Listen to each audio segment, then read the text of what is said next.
Okay, welcome everybody to a class on through phrasal verbs. Now I'm going to go through, here we can see this one down at the bottom, I'm going to go through as many phrasal verbs with through as I can, and I will take you through each one carefully. Okay, so to lead somebody through something or to take somebody through something means to explain to somebody how something works. Yeah, I'm taking you through all of these through phrasal verbs. I am explaining them. I am leading you through all of these through phrasal verbs. Okay, so to explain something to someone is to take somebody through something. Yeah, it's the same as to explain something to somebody.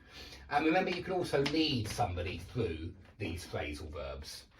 Okay, and you probably noticed that there are a lot of phrasal verbs on this course, and because there are a lot of phrasal verbs, and because phrasal verbs are difficult, you will need to plough through all of the exercises under the videos.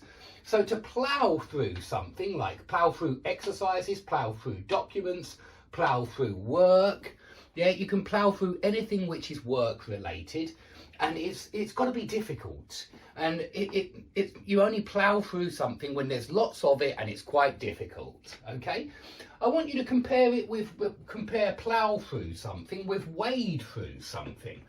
Now here, I'd say that it doesn't have the difficulty meaning attached. This is when you go through lots of work or documents or exercises, but they're boring tasks and there are lots of them. So you might wade through the data. Yeah, maybe you've got loads and loads of results, loads and loads of statistics and graphs, and you're wading through all the data. There's lots of it, it's quite boring.